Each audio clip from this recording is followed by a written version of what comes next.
À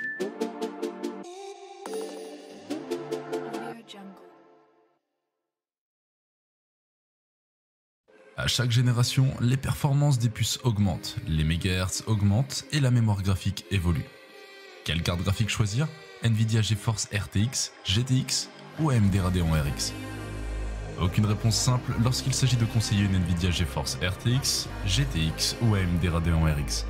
Les deux sociétés proposent des cartes graphiques qui afficheront correctement les jeux. Au moment de l'achat d'une nouvelle carte graphique gaming, on regardera laquelle propose le meilleur rapport qualité-prix en fonction de son budget. La plus rapide, la moins bruyante ou encore celle qui propose des services tierces intéressants. Voici notre sélection des meilleures cartes graphiques.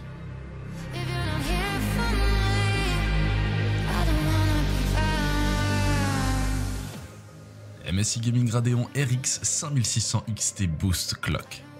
La Radeon RX 5600 XT est la quatrième carte vidéo d'AMD équipée d'un GPU Navi, basé sur l'architecture Radeon DNA. Comme son nom l'indique, il est positionné au-dessus de la Radeon RX 5500 XT et en dessous de la Radeon RX 5700.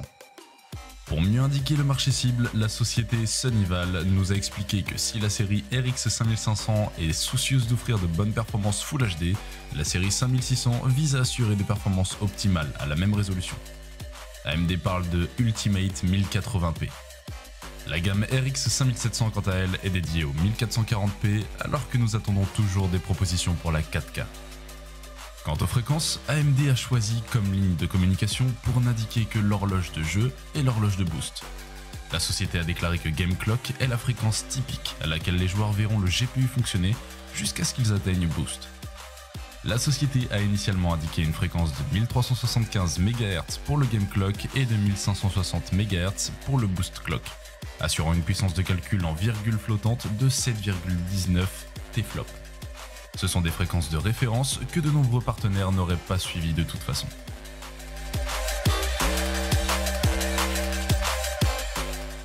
Nvidia GeForce RTX 3060 Ti Founders Edition.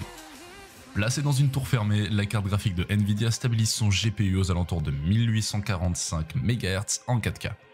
Comme toujours, cette valeur varie en fonction de la définition d'affichage et de la charge demandée par les jeux. En pointe, la carte atteint près de 1990 MHz pendant quelques secondes. Nvidia a une fois de plus instauré un système permettant de couper totalement la ventilation quand la carte est au repos. Une absence de bruit qui s'accompagne d'une température maintenue sous les 40 degrés. Dans les jeux, les deux ventilateurs deviennent audibles, 38,1 dBA, mais pas vraiment dérangeants. La GeForce RTX 3060 Ti Founders Edition est arrangée dans la catégorie des cartes graphiques plutôt discrètes. La puce graphique est maintenue à 76 degrés Celsius, une valeur vraiment correcte. Ce type de composant peut encaisser plus de 85 degrés Celsius.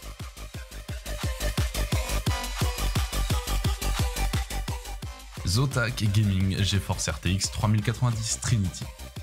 La Zotac GeForce RTX 3090 Trinity mise sur son refroidisseur Ice Storm 2.0 pour dompter son GPU Nvidia haut de gamme et sur son système d'éclairage à LED pour charmer les joueurs. Pour cette carte graphique issue de la série Trinity, Zotac fait quelque part dans le classique. Assez longue de 32 cm, elle n'est pas aussi épaisse et profonde que la GeForce RTX 3090 Founders Edition de Nvidia. Avec 1,3 kg sur la balance, elle fait presque office de poids plume. La Founders Edition pointant à 2,2 kg par exemple. Et si sa conception est classique, elle jouit toutefois d'une construction d'un très bon niveau, avec un assemblage de plastique et de métal assez bien ajouré. Zotac livre une GeForce RTX 3090 Trinity correcte, sans plus. Les performances sont légèrement inférieures à celles du modèle de référence de Nvidia. Et si l'on apprécie l'efficacité du système de refroidissement, on regrette que le fabricant n'en ait pas profité pour donner plus de latitude sur l'overclocking manuel.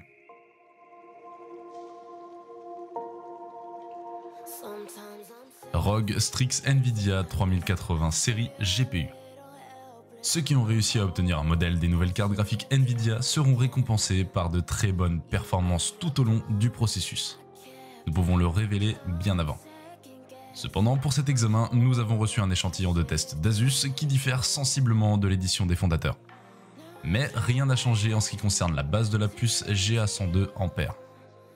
Il en va de même pour la VRAM qui est identique à 10 Go GDDR6X sur tous les modèles RTX 3080. Asus accorde cependant une marge de manœuvre un peu plus grande pour la GeForce RTX 3080 ROG Strix Gaming OC en matière de boosting. Elle est presque de 200 MHz par rapport à la Founders Edition de Nvidia. De plus, Asus a doté son modèle RTX 3080 haut de gamme d'un refroidisseur à triple fente très puissant. Dans l'ensemble, la carte graphique mesure un peu moins de 32 cm, ce qui doit absolument être pris en compte lors de l'achat de ce GPU.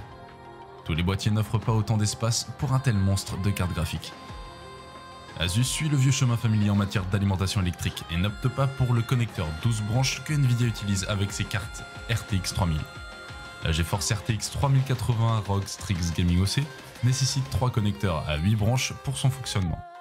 Par conséquent, un adaptateur électrique puissant est inévitable et Asus lui-même parle d'au moins 850 watts. Il est possible de connecter jusqu'à 4 moniteurs externes simultanément.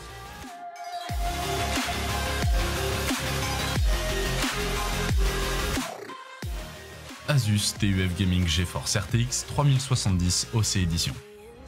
Nos impressions sont toujours les mêmes sur les RTX 3070, des cartes qui sont pensées pour les jeux vidéo et de très bonnes performances en 1440p même lorsque le ray tracing est actif. Cette RTX 3070 TUF Gaming OC offre un compromis intéressant à la vieillissante RTX 2080 Ti qui était la référence dans le domaine du gaming il y a encore quelques semaines. La technologie DLSS de Nvidia permet clairement d'envisager de découvrir les titres pourvus de la technologie ray tracing. La RTX 3070 TUF Gaming OC dispose d'un design très sobre. Seul le logo TUF est extravagant avec des LED RGB qui l'animent. On notera qu'Asus a intégré des LED au niveau des connecteurs 8 pins qui s'allumeront en rouge si les connecteurs sont mal enclenchés. Asus annonce un prix conseillé de 624 € pour cette RTX 3070 TUF Gaming OC. La version non OC est annoncée à 599 €. Il est très compliqué d'avoir un avis précis sur les tarifs actuellement, étant donné que les revendeurs ont du mal à avoir des cartes en stock et que les prix ont tendance à s'envoler. Et nous attribuons cependant un code d'or à cette RTX 3070 TUF Gaming OC, qui est une très bonne carte de jeu en 1440p avec de réelles capacités en ray tracing.